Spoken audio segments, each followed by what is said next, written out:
Rest वाली में क्या होता है, जब हमने कोई हाथ जो ऐसे रख रखा है और उस टाइम अपने आप कांप रहा है, ऐसे रखा हुआ हाथ, उसमें कंपी हो रही है। एक होता है एक्टिवली, जब आप कुछ काम कर रहे हो तब भी हो रही है, ठीक है, दो तरह के होता है। अब हम समझ लेते हैं कि जो हमारा ये पिंक कलर का आपको पार्ट दिख रहा है ना, जितना भी, ये क्या है, ये है बेसल गैंग्लिया। जो मैंने आपको बेसल गैंग्लिया बताया, ये पार्ट इतना हमारा वही है, ठीक है, basal ganglia, GNG, ganglia, ganglia sorry, basal ganglia, ठीक है। अब बेसल गैंग्लिया ये पूरा पिंक पार्ट है, ठीक है। अब इस पिंक पार्ट में अलग अलग पार्ट है, ये सबके नेम अलग दिए हुए, पर हमें पढ़ना है सब्सटेंशिया निग्रा। तो देखो ये छोटा सा जो पार्ट यहाँ पे दिख रहा है ना, जहां पे क्लिक है, ये इसका फिंगर जा रहा है, वो आपको ज्यादा क्लियर दिखेगा रेदर देन कि मैं कुछ टिक करूं। तो ये वाला जो पार्ट है देखो छोटा सा दिख रहा है। और ये जो आपको सर ने भी एक बार बताया था कि यहाँ मेंडुला ऑब्लिगेटा होता है, यहाँ पोन्स होता है, और एक जो है यहाँ पे होती है हमारी पिट्यूटरी ग्लैंड भी होती है यहीं पे पास ही में, और ये हमारा होता है सेरेब्रल पार्ट, जो मस्तिष्क का होता है। तो पिंक पे हमें ध्यान देना है, बेसिकली ये बेसल गैंग्लिया है पिंक वाला सारा, और इसी के अंदर जो है ये मिड पॉइंट जो है ये ग्लोबस पैलिडस कहलाएगा, ये कुछ और सबके नाम दिए हैं, पर हमें ये नहीं पढ़ना, हमें पार्किंसंस के लिए सिर्फ एक चीज पढ़नी है, वो है सब्सटेंशिया निग्रा। ऑप्शन में या तो आपको बेसल गैंग्लिया दिया होगा या सब्सटेंशिया निग्रा दिया होगा, दो ही चीज है, ठीक है।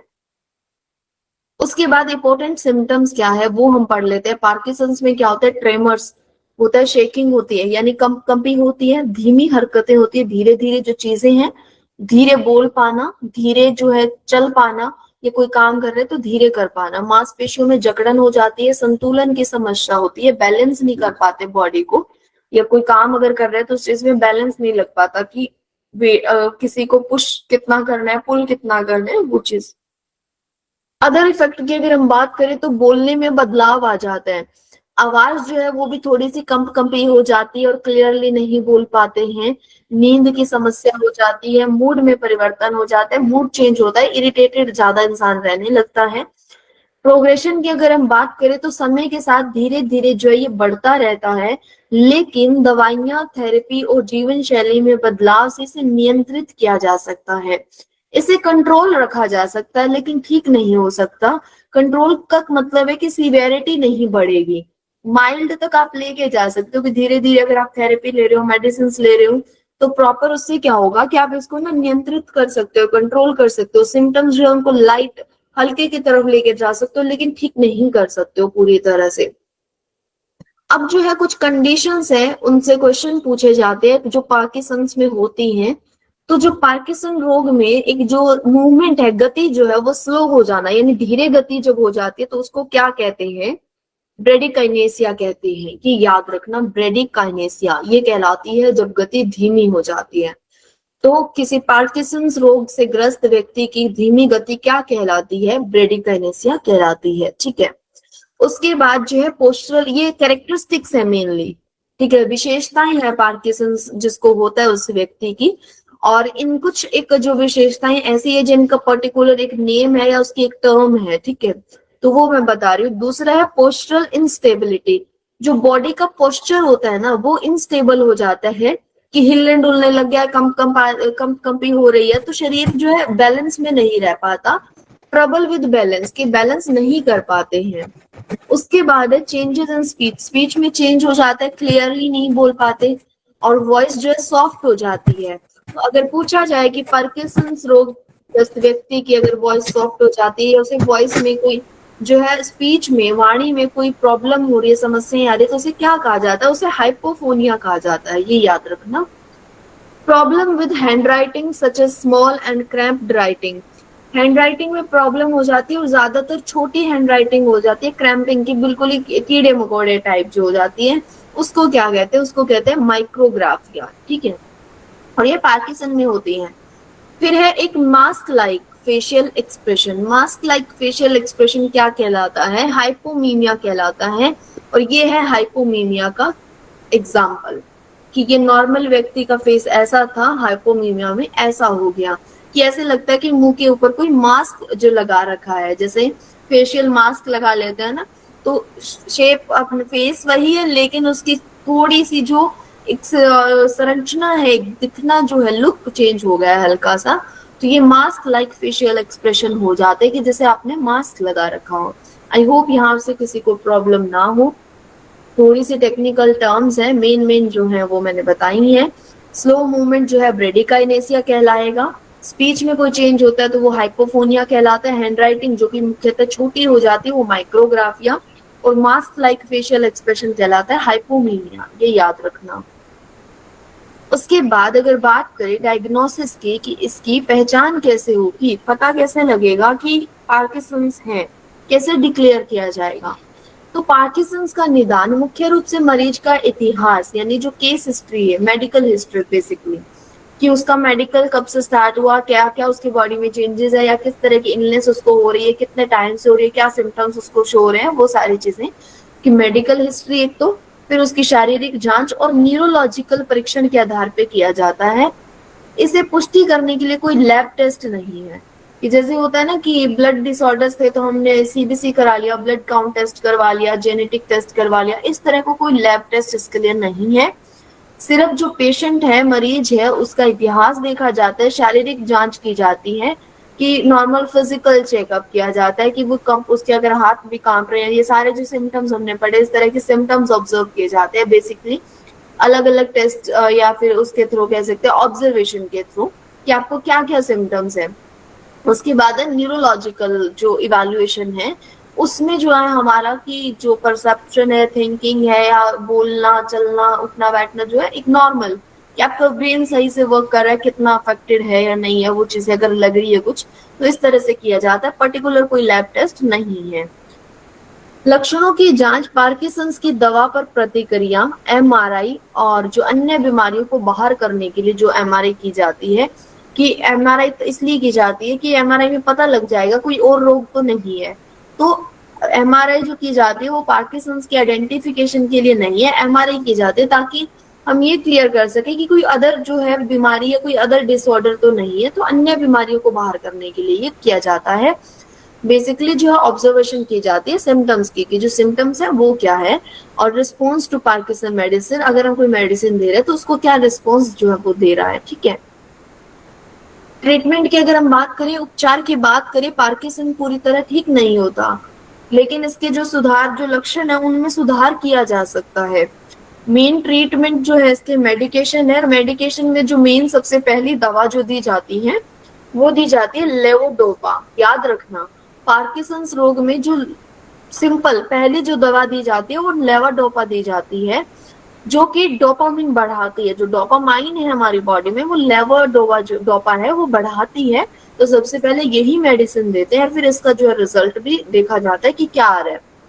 फिजियोथेरेपी मूवमेंट के लिए देते हैं हम, कि चलने फिरने और संतुलन बनाने के लिए, बैलेंस करने के लिए बॉडी को फिजियोथेरेपी दी जाती है। स्पीच थेरेपी दी जाती है बोलने में सुधार के लिए, और डीप ब्रेन स्टिमुलेशन दी जाती है उन्नत मामलों में सर्जरी की। बहुत सीवियर कंडीशन अगर है ना तो डीप ब्रेन जो है उसको स्टिमुलाइज करना, कि जो हमारा एक तरह की सर्जरी है ये, कि बहुत सीवियर केसेस हो गया तो सर्जरी कर रहे हैं एक तरह से, ये मान लीजिए, जो कि ब्रेन को स्टिमुलाइज करने के लिए।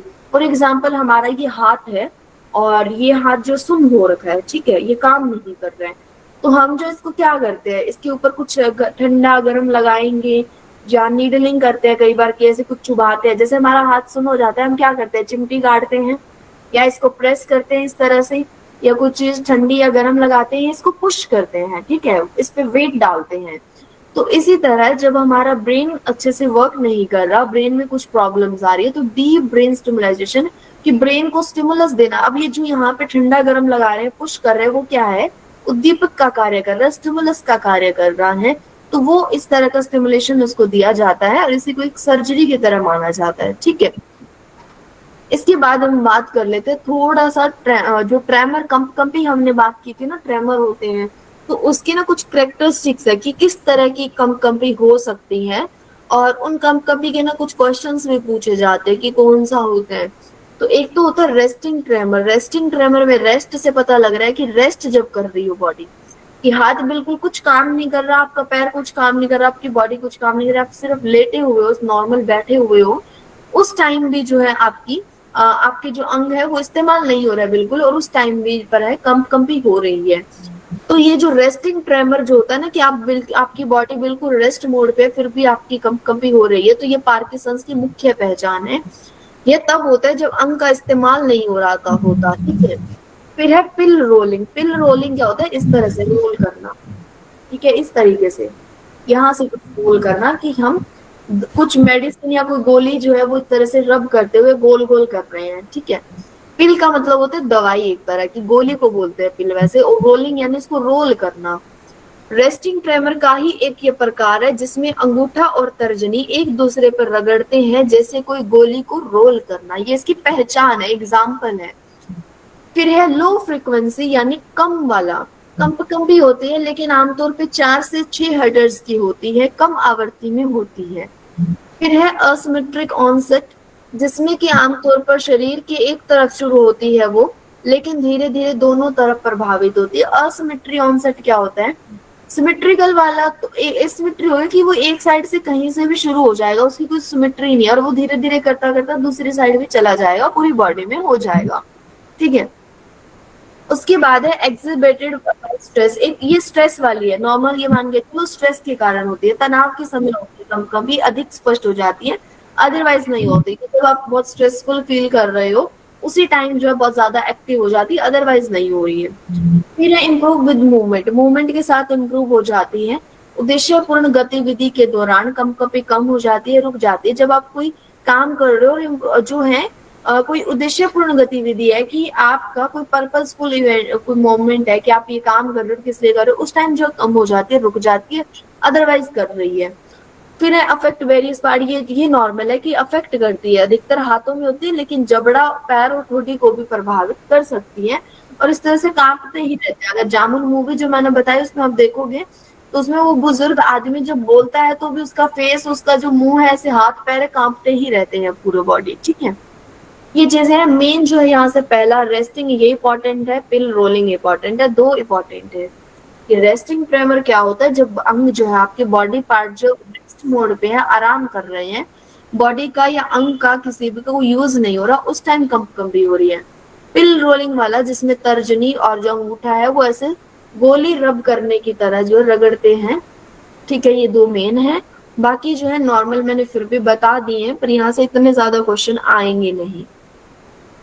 अब हम बात करते हैं मल्टीपल स्क्लेरोसिस की।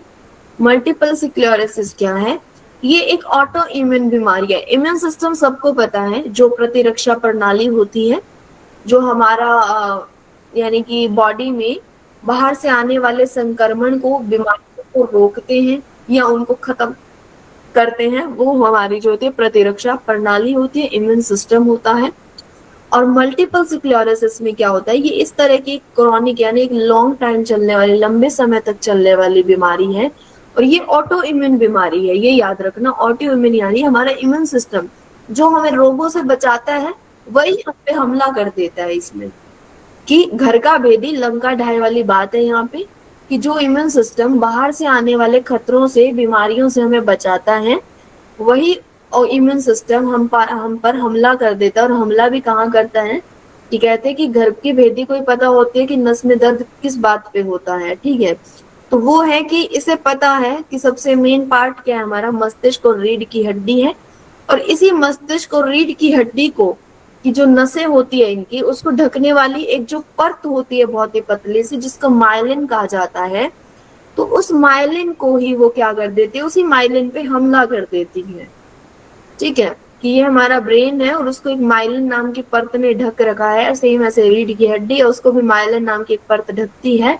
और इम्यून सिस्टम क्या करता है, हमारी बॉडी का इम्यून सिस्टम उसी पे जाके हमला करता है, जिससे कि माइलिन को नुकसान होता है, और उस नसों को वो क्या करता है, नसों को सिग्नल बाधित कर देता है, कि जो हमारी बॉडी में जो अलग अलग जो सिग्नल पहुंच रहे थे ना, वो सिग्नल बाधित हो जाते हैं, वो सिग्नल नहीं पहुंचते, जिसकी वजह से क्या होता है कि मस्तिष्क और शरीर के बीच में संचार में समस्या होती है।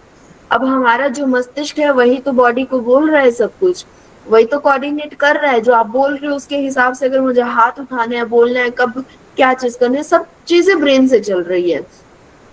अब जो है इसने क्या किया, माइलिन को नुकसान पहुंचाया, जिसकी वजह से वहां पे जो नसें हैं उसमें नुकसान हुआ। वो नसों में जो सिग्नल जा रहा था नसों से, उसमें जो कोऑर्डिनेशन चल रहा था वो बिगड़ जाता है, जिससे कि मस्तिष्क जो है शरीर के बाकी हिस्सों से कोऑर्डिनेट नहीं कर पाता, संचार नहीं कर पाता। ठीक है। एमएस जो है मल्टीपल स्क्लेरोसिस जो है ज्यादातर युवा वयस्कों में होता है, यंग एज में ज्यादा होता है। यंग एज में भी अगर आमतौर पर बात करें 20 से 40 वर्ष की उम्र में होता है। ठीक है। अब हम इसके इंपॉर्टेंट सिम्टम्स की बात करते हैं। इसमें क्या दृष्टि समस्याएं भी आ जाती हैं, ये याद रखना, क्योंकि नसें हैं जो मस्तिष्क से आ रही है वो इफेक्टेड है, तो कुछ भी जो है हर जगह इन्फेक्ट हो रहा है। तो मेनली है ज्यादातर दृष्टि समस्याएं आती है देख पाने में, और ये टेम्परेरी होती है। जो मल्टीपल स्क्लेरोसिस की वजह से दृष्टि समस्याएं आती है वो टेम्पररी होती है, लेकिन अगर इसकी वजह से जो दृष्टि समस्याएं हैं वो परमानेंट हो गई तो वो हमारे विजुअल इम्पेयरमेंट में भी चला जाएगा, कि अब आपको विजुअल इम्पेयरमेंट हो गया, वो चाहे लो विजन हो चाहे ब्लाइंड हो, टोटली ब्लाइंड हो। ठीक है। दृष्टि समस्याएं ही मेंशन है, टोटली ब्लाइंड का कोई ऐसा केस जो है मेंशन नहीं है अभी तक। सिर्फ ये दिया गया है कि दृष्टि संबंधी समस्याएं होती हैं, लेकिन अगर इन केस को इतना सीवियर हो गया कि ब्लाइंडनेस या लो विजन हो गया तो वो विजुअल इम्पेयरमेंट में भी चला जाएगा। ठीक है। झुनझुनी या सुनपन होना, नसों में मसल्स में क्या हो जाता है, झुंझुनाहट होती है या सुनपन हो जाता है। मांसपेशियों की कमजोरी हो जाती है, थकान होने लगती है और चलने में कठिनाई होती है। ठीक है। ये दोनों में ही याद रखना, जब भी न्यूरोलॉजिकल यानी मस्तिष्क में कोई प्रॉब्लम हो गई है, अदर इफेक्ट की अगर हम बात करें, कि ये तो है जो इंपॉर्टेंट सिम्टम है, ये मुख्य सिम्टम है, बिल्कुल मुख्य लक्षण जो है। इसके अलावा क्या इफेक्ट होता है, इसके अलावा क्या प्रभाव पड़ता है वो उसकी बात कर ले। याददाश्त की समस्या होती है, मूड में बदलाव होता है, मूत्र या मल नियंत्रण की समस्या भी इसमें कई बार हो जाती है। ये अदर इफेक्ट है कि हो सकते हैं, लेकिन मुख्य नहीं है। ठीक है। प्रोग्रेस की अगर हम बात करें, प्रगति की बात करें, तो कभी कभी जो लक्षण है आते जाते रहते हैं। ठीक है। इसको क्या कहते हैं, जब मल्टीपल स्क्लेरोसिस में लक्षण जो है वो आते जाते हैं तो उसको क्या कहते हैं, उसको कहते हैं रिलैप्स, कि रिलैप्स होते रहते हैं। कभी लक्षण जो आ गए और फिर ठीक हो गया, फिर दोबारा हो जाता है। लगातार बढ़ते रहते, या तो लगातार बढ़ते रहेंगे, कि अगर देखो इलाज कोई ये परमानेंट डिजीज है, ये हमें पता लग गया, लंबे समय तक रहने वाले, ये हमें पता लग गया। अब हम एक तो ये सोच ले कि हमें पता ही है कि ये तो लंबे समय तक रहने वाली है, इसका इलाज तो है नहीं, तो क्यों हमने दवाई लेनी है, क्यों थेरेपी लेनी है। तो देखो फिर तो लक्षण जो बढ़ते ही रहेंगे धीरे धीरे। लेकिन अगर आप थेरेपी ले रहे हो, दवाइयां ले रहे हो, मेडिकल प्रॉपर जो ट्रीटमेंट है वो ले रहे हो, तो उस ट्रीटमेंट में क्या होगा, लक्षण जो धीरे धीरे कम भी हो जाएंगे, धीरे धीरे फिर बढ़ते रहेंगे। ऐसा चलता रहता है कि आते जाते रहते हैं, परमानेंटली ठीक नहीं होगा। लेकिन अगर आप प्रॉपर मेडिकेशन या ट्रीटमेंट कुछ नहीं ले रहे हो तो लगातार बढ़ते ही रहेंगे, तो उस केस में हम ये नहीं कह सकते कि कम क्यों नहीं हुए। इलाज से बीमारी को धीमा करने और लक्षणों को नियंत्रण करने में जो है हेल्प मिलती है, कंट्रोल किया जा सकता है और धीमा किया जा सकता है। ठीक है। उसके बाद हम बात करें कि डायग्नोस कैसे होता है, पहचान इसकी कैसे होती है। तो मल्टीपल स्क्लेरोसिस की जो पहचान है वो न्यूरोलॉजिकल जांच होती है और उन टेस्टों से किया जाता है जो नसों की खराबी दिखाते हैं। मेनली क्या किया जाता है, नसों की खराबी इसमें चेक की जाती है, और वो सारे टेस्ट जो हमें ये बताते हो कि नसों की खराबी है या नहीं है, उन सारे टेस्टों से इसकी पहचान हो सकती है। इंपॉर्टेंट जो डायग्नोस मेथड है, जो मुख्य है या मेन है, वो है एमआरआई, जिसमें मस्तिष्क और रीढ़ की हड्डी में घाव दिखते हैं, लेजेंस होते हैं। यानी क्योंकि देखो अब मस्तिष्क है, इसके ऊपर एक जो परत है, ये रीढ़ की हड्डी है मान लो, और ये इसके ऊपर परत है, इस पे अगर कोई अटैक करेगा तो कोई घाव तो होंगे ना, किसी ने हमला किया, मारपीट की अगर, तो घाव होंगे। और जब एमआरआई करेंगे तो मस्तिष्क पे और रीढ़ की हड्डी पे वो घाव दिखेंगे। फिर है एक लंबर पंचर। लंबर पंचर क्या है, CSF टेस्ट है, प्रतिरक्षा संबंधी बदलाव देखने के लिए, जो हमारा इम्यून सिस्टम है ना उससे रिलेटेड जो बदलाव देखने के लिए ये टेस्ट होता है, लंबर पंचर इसका नेम है। ठीक है। लंबर पंचर का कोई मीनिंग वो नहीं है, नेम है, याद रखना। CSF टेस्ट है ये, जो कि प्रतिरक्षा संबंधी। मैडम जी जी, क्वेश्चन सर लास्ट में हम डिस्कस करें प्लीज। लंबर पंक्चर पे थोड़ा सा और डिटेल बता दीजिए, कहने जी मतलब जी ये जी बताइए सर। ये हाइड्रोसेफेली में भी तो यूज होता है शायद। सर अभी तक हम हाइड्रोसेफेली पे नहीं आए हैं और मैंने उसमें नहीं सुना है। तो अगर मैं इसको करवाऊंगी तो अच्छे से डिटेल में पढ़कर जो है हाइड्रोसेफेली में करवाऊंगी। अच्छा अच्छा, ठीक है, कोई जी जी सर। अभी जो है मैं पार्किंसन और मल्टीपल स्क्लेरोसिस पे बात कर रही हूँ, तो इनकी डिटेल्स पे मैं आ रही हूँ। जी जी, ठीक ओके। जी। अगर आप कुछ जानते हैं, आप कुछ ऐड करना चाहते हैं तो सर आप क्लास के एंड में जरूर करिएगा, मैं आपको जरूर मौका दूंगी। जी जी नेक्स्ट जी। है इवोक्ड पोटेंशियल टेस्ट होता है, जो कि नर्व्स के सिग्नल के स्पीड मापता है कि हमारे जो नर्व्स है, नसें हैं, उनमें जो सिग्नल जा रहा है, संदेश जा रहा है, उनकी गति जांचने के लिए ये टेस्ट होता है। इवोक्ड पोटेंशियल टेस्ट होता है, इवोक्ड पोटेंशियल टेस्ट। ठीक है। ये जो है कुछ टेस्ट है, मेन टेस्ट है MRI, lumbar puncture, evoked potential test. और इसके अलावा जो मेन कहा गया है कि नसों की खराबी दिखाते हैं वो टेस्ट यूज किए जाते हैं। पर एक चीज बता दूं, हमारे एग्जाम में जो पूछे जाएंगे अगर डायग्नोस्टिक टेस्ट, आज अपने पंजाब का जो स्पेशल एजुकेटर का एग्जाम हुआ है, कल तक उसकी भी पीडीएफ हमारे पास आ जाएगी, हम कोशिश करेंगे उसके भी एमसीक्यू सारे सॉल्व करेंगे। तो जो मेनली जो हमसे पूछा जाता है वो एजुकेशनल पार्ट पूछा जाता है, या डिसेबिलिटीज की जो आइडेंटिफिकेशन है, उनके सिम्टम्स है वो पूछे जाते हैं, या उससे ये पूछा जाता है कि किस एज में होता है, या परमानेंटली है, या इसका इलाज है कोई, इतना पूछा जाता है। उसके जो मेडिकल टेस्ट है वो हमसे नहीं पूछे जाते। ये ज्यादा इतनी डिटेल में सिर्फ DSSB में पूछा जाता है, बाकी स्टेट जो एग्जाम होते हैं उनमें नहीं आएगा। बट फिर भी जो है हम ऐड करते हुए चल रहे हैं, ताकि हमें जो एक एवरेज जो है नॉलेज सभी चीजों की हो। ठीक है। उसके बाद हम बात करते हैं ट्रीटमेंट की, कि यहाँ पर जो है एमएस का कोई भी परमानेंट इलाज नहीं है, पूरा इलाज नहीं है कि पूरा ठीक हो जाए। लेकिन आधुनिक दवाएं जो है वो रिलैप्स कम करती है। रिलैप्स क्या था कि जो लक्षण आते जाते रहते हैं उसको कम कर देती है, और डिजीज को, जो बीमारी की गति थी, प्रोग्रेस था, उसको धीमा कर देता है, कि धीरे धीरे बढ़ता है, और सिम्टम्स जो है ज्यादा सीवियर नहीं होते, थोड़े थोड़े ही रहते हैं, कि मध्यम और हल्के पर ही रहेंगे। जो मेन इसका ट्रीटमेंट है उसमें कुछ मेडिसिन है, डीएमटी है, जैसे डिजीज मॉडिफाइंग ड्रग्स होता है, जो बीमारी को धीमा करने के लिए यूज किया जाता है। स्टेरॉइड दिए जाते हैं रिलैप्स के समय सूजन कम करने के लिए, जो स्वेलिंग आ जाती है, इन्फ्लेमेशन हो जाती है, उसको कम करने के लिए स्टेरॉइड्स दिए जाते हैं। और मेनली जो स्टेरॉइड्स होते हैं देखा जाए तो ये यूज किए जाते हैं, जो बोन्स होते हैं ना, हमारी हड्डियां होती हैं, या मसल्स को वो उसके लिए यूज होता है।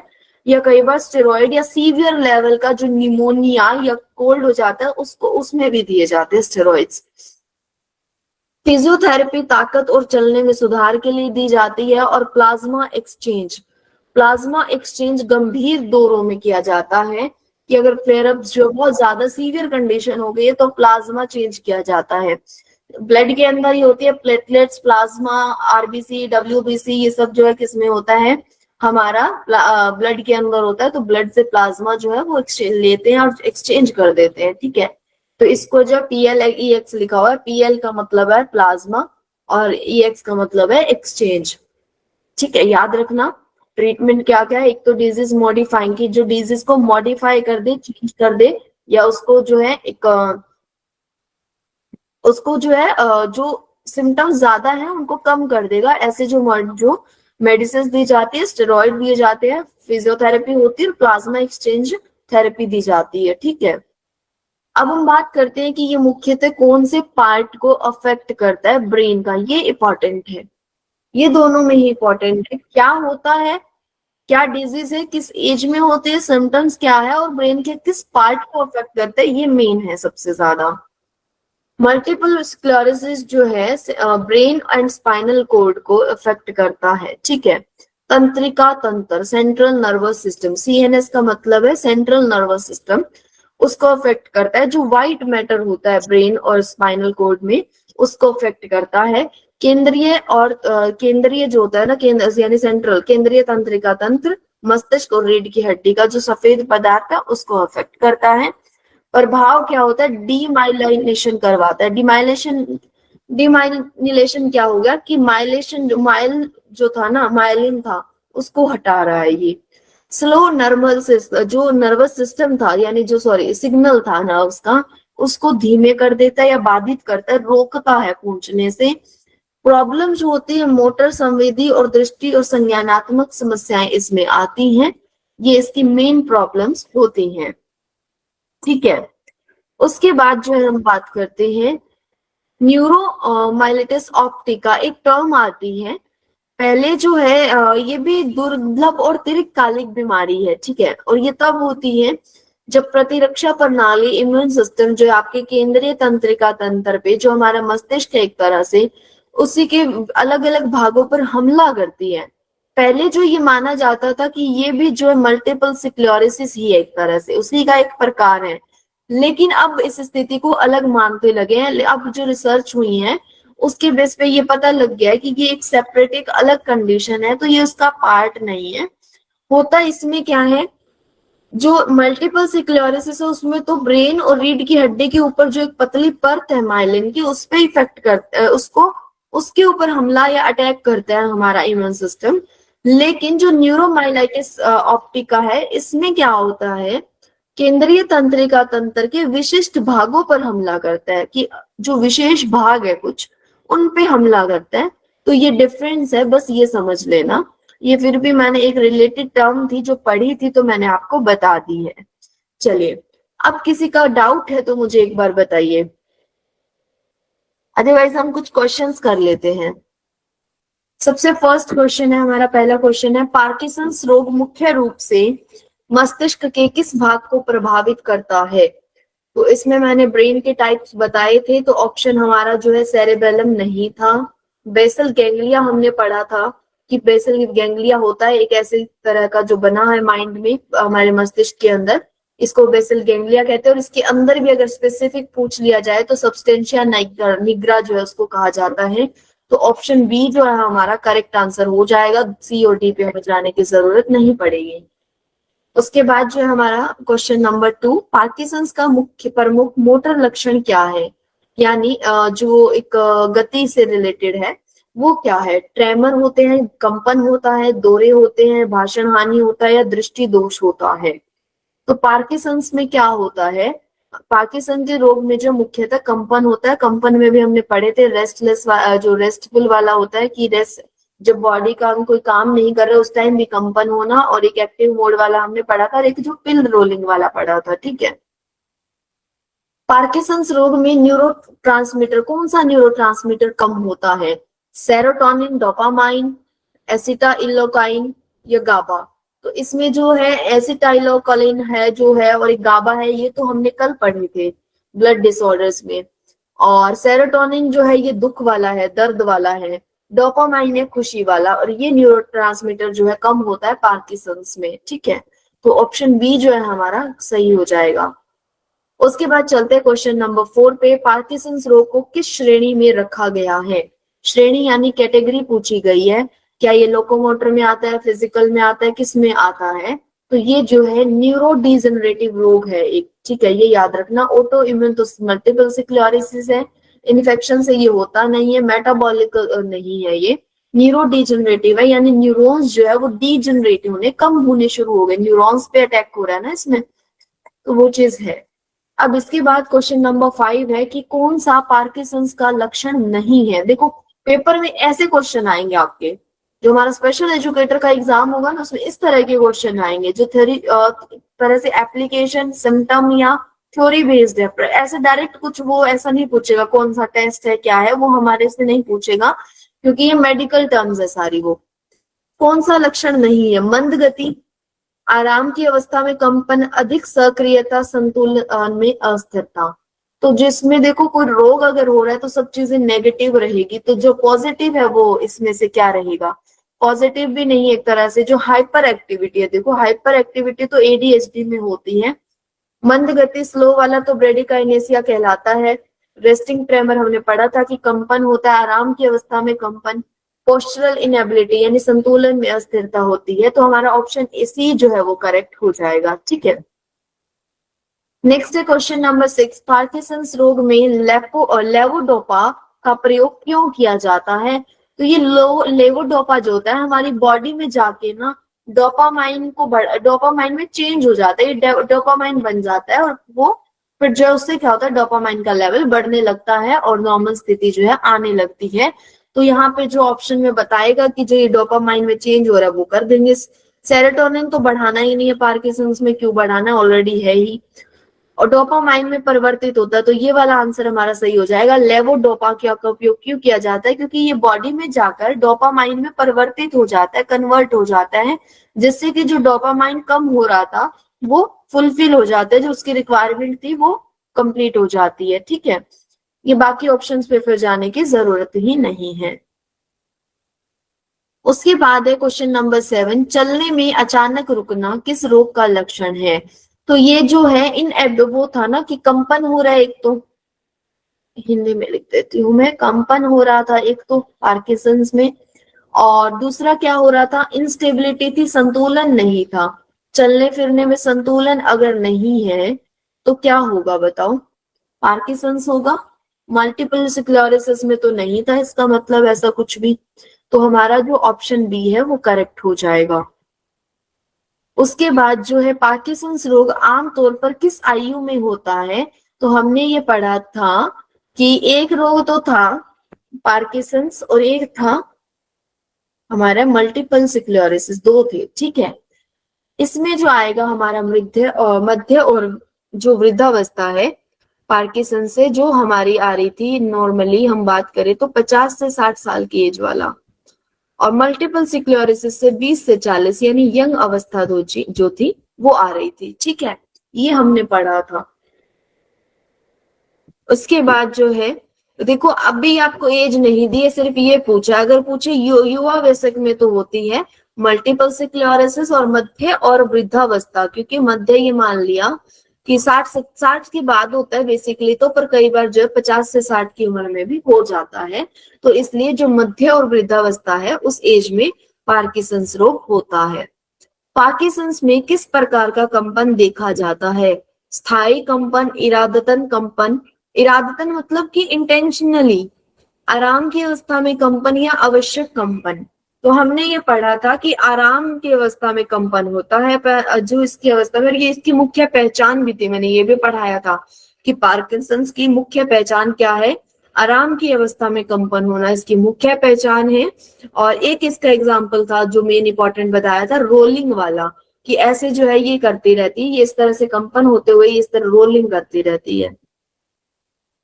पार्किंसंस में गैर मोटर लक्षणों में शामिल है, तो गैर मोटर लक्षणों में कौन सा शामिल है, देखो मोटर लक्षण कौन से होते हैं, पहली बात तो मोटर जो है वो हमारे गति से रिलेटेड होता है, गत्यात्मक जो कौशल होता है उससे रिलेटेड है।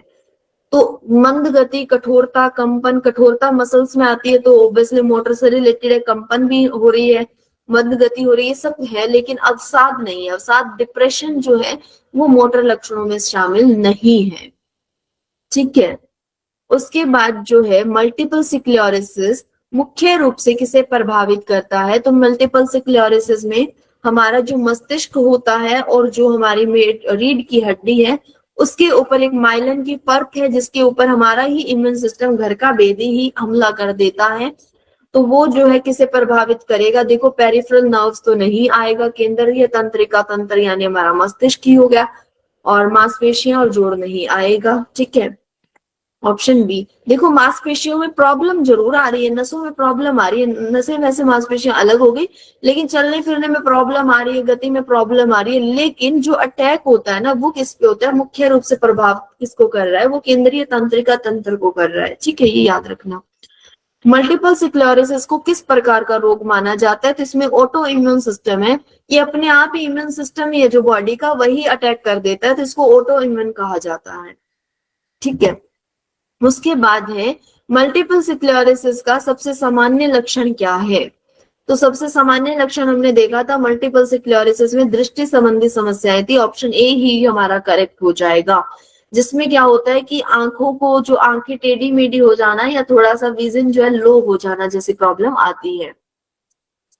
मल्टीपल स्क्लेरोसिस में क्षति किसकी होती है, किसकी क्षति होती है, पार्किंसंस में तो किसकी क्षति हो रही थी, क्या कम हो रहा था, डोपामाइन कम हो रहा था, और इसमें क्या होता है माइलिन के ऊपर अटैक होता है, तो माइलिन जो है उसके आवरण में होगा, डोपामाइन न्यूरॉन्स में तो पार्किंसंस पे होता है, माइलिन आवरण, आवरण यानी शीथ जो है उसका एक कवरेज बना हुआ है, एक लेयर बनी हुई है ऊपर, वो कहते हैं उसको आवरण, तो इसमें होता है, इसकी क्षति हो रही है। तो हमारा ऑप्शन बी यहाँ से जो है करेक्ट ऑप्शन हो जाएगा। ठीक है, क्वेश्चन नंबर 15 है, किस आयु वर्ग में एमएस सबसे अधिक होता है?